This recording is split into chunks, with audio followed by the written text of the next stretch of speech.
Hey guys, welcome to Manifesting Better. I'm back with another video and another topic that needs to be addressed. I also have an Instagram account. The link for that is in the description box below. Coaching is also available. The link for that too is in the description box below. Hey guys, hope you're well. So in this video, I want to talk about 3 things that you can do to stop doubting your manifestations and your manifestation process. I will also give you one extra tip, which is something I have given before in a few of my videos. So stick to the end, you will learn a lot of things, and let's just directly get into it. One thing I would just like to say before I start is that if the voice behind me is slightly back and forth, I apologize for it. There is some construction work going on near my studio. So because of that, every time I record, I have to go and tell them to stop. So I apologize for that. Okay. So first of all, what you have to understand is doubt while manifesting anything is very normal.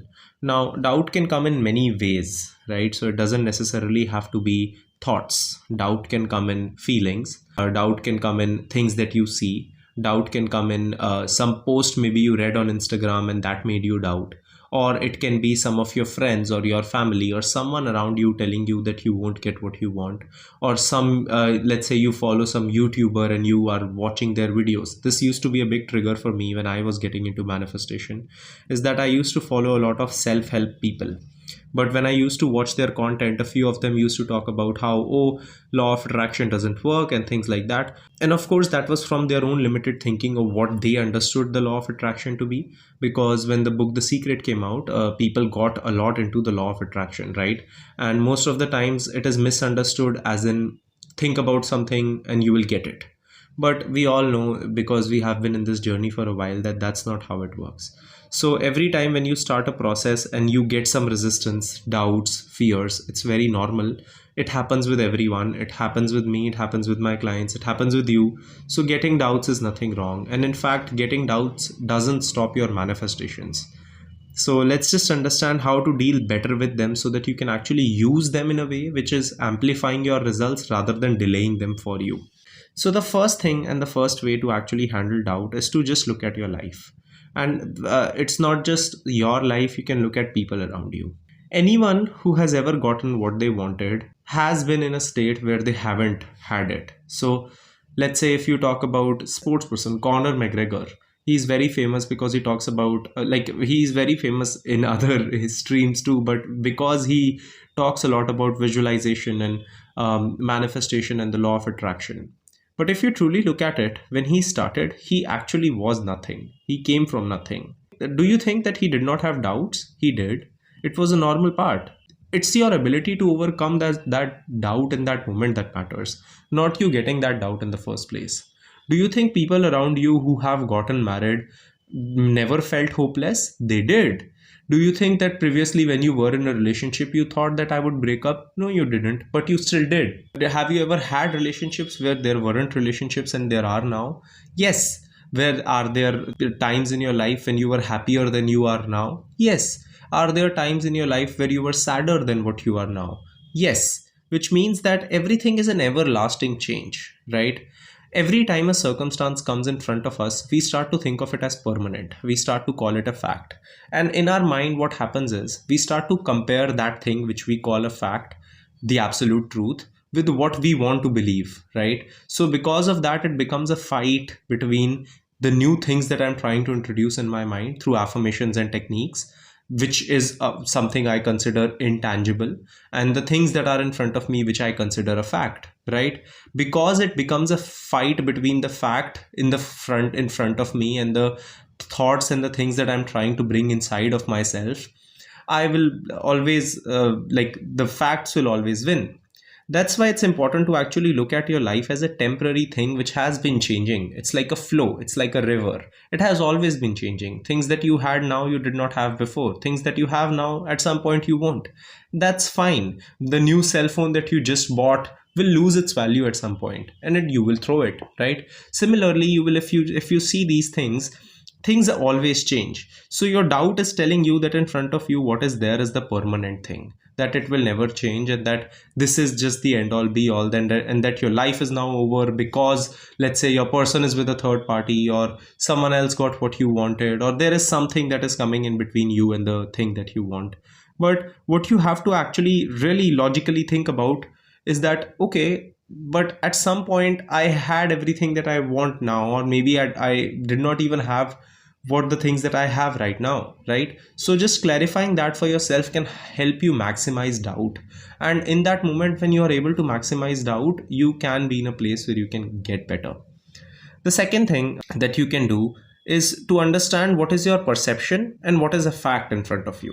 Now, most of the times, and I recently made a post about on Instagram about this, is that we have certain things that are happening in front of us, right? And then to those things, we are providing meanings to those things based on where we are in our own self concept. I will give you an example. So let's say my SP didn't view my story, right? And I'm manifesting them. In my mind, first, I am checking consistently if they are seeing my story or not, because to a certain degree, I have connected some sense of achievement in them watching my story, because in my mind that can be a part of movement. So that's the how, that's anyway not in my control. The second thing that I'm doing is, in my mind, I'm creating this story based on where I am at in my life right now, that just because they haven't watched my story means that they don't like me, or they don't think about me, or they are not going to give me what I want, when in fact that perception that I'm putting in onto that thing is my perception. A good way to distinguish between if it's a perception or if it's a fact is, would every person on this planet view this circumstance as this circumstance? And if the answer is no, then that's me who's putting that perception onto it, right? Which means I can change that perception. So your doubt or circumstances that are making you doubt are in fact just present. They don't have a meaning on their own unless and until you provide it a meaning. Once you provide it a meaning, that is when it becomes something. That is when it goes in certain directions. That is when it becomes positive or negative. Because positive and negative is just my meaning towards it based on the time frames that I'm attaching to it. For example, let's say this happened with one of my clients a few weeks back. I was talking to her, and this has been a long term client. So what happened with her was that she's very good at being, non judgmental towards the circumstances that are happening in front of her, because she has developed that trait. Now what happened with her was that she was getting things that she wanted in her life, like with the specific person. He was reaching out, he was confessing his love, everything was happening, and then one day he just ghosted her, right? And then she suddenly started first panicking, and that's fine, because like I said before, doubt is normal. She started worrying about it a little bit, but then she said, why am I assigning this a meaning that this is something negative? Because in this current moment I feel that if he hasn't texted me back, that means he doesn't like me. But maybe in the long term it can be something that can work out for me, or maybe this is a situation that can be good for me, because he was otherwise not showing any indications to believe that something wrong is happening. And she started work, like kept doing what she was doing, and she just kept focusing on her life and herself. Eventually 2-3 days after, this person reached out on his own, apologized for not reaching out, and told her that, you know what, the reason that I did not reach out to you was because I knew that you were out on a trip, and because you were out on a trip, I did not want to disturb you. So it was out of, he was actually trying to give her space because he thought that she needed it. That was a communication issue. It was never, it had never nothing to do about her not being worthy, or her not being chosen, or him not liking her, nothing. All the perceptions that were provided to that situation were perceptions that she was providing based on her self concept. But in that moment, our ability to see things differently based on the new affirmations and the new identity that we are building is what will always get you results. The perception topic is something I talk about in detail in my self concept course. So if anyone has that, you can actually refer to that part of the course where I talk about perceptions. The third thing, normalize doubt, as long as you don't act on it. Now, how we usually think, and this is how I thought, so I know that this is how people think, is that okay, I am manifesting this thing in my life, and right now I'm having doubts about it. One day I will get this thing in my life, and all these fears and all these doubts and all this resistance would vanish. Unfortunately, that's not how life works, because you can be in a relationship and still have some fears. You can have all the money and still fear losing money sometimes, right? So sometimes you getting doubt is completely normal. Of course, once you receive it, you wouldn't be as triggered by it, because you would have evidence to believe that it's working for you. But you wouldn't be in that zone of being consistently triggered. But that doesn't mean that you will never have doubts. That doesn't mean that you will never have fears. You can and you will, and that's fine. You're a human being. You have these emotions and have these experiences. Having doubts is normal. It's your ability to not act on it that matters. I will give you an example. So the other day I was like jogging in the park, right? I was practicing, I was just jogging, just running. And I paused and I just started looking at my phone, right? So I had a few sessions the next day. I was talking to my clients, and this random guy randomly just came to me and he started talking weird things with me. He was old and he was just talking randomly about random things, that oh, people nowadays they just do anything, like when they are running, they should be running. That's why people don't get successful in life. That's why they don't do these things. If I was insecure about my success and my self-worth in that moment, I would have reacted very vigorously to that. But I wasn't. I did not even care. I just started laughing and I just called my friends and we had a laugh about it. If you see, that could have potentially triggered someone who was going through a career crisis. They could have made it personal about themselves in that moment because they were insecure about it. Not what he said, because it wouldn't have mattered, but because what he said triggered something in me that made me insecure. But it doesn't really matter, because if I am secure within myself, I wouldn't react on it. That's what the goal should be. So when you are in this moment and you doubt, you can bring yourself out of that equation by telling yourself that I really don't have anything to doubt about, because these doubts are just thoughts. Just like this person is speaking to me and I'm not taking that in, my thoughts are also speaking to me and giving me doubts that I don't have to take in. And if I'm not taking those doubts in, I don't really have to react on it, and I don't really have to make a big deal out of it. That's how you can handle doubts.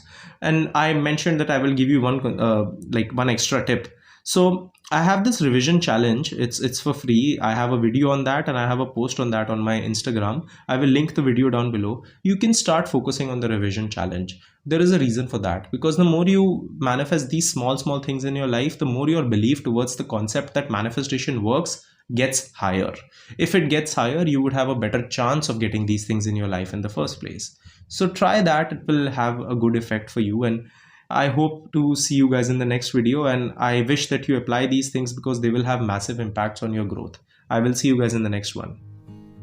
Click the like button if you liked the video. Subscribe and turn the notifications on for more such content. Comment down your video suggestions and I will see you guys in the next one.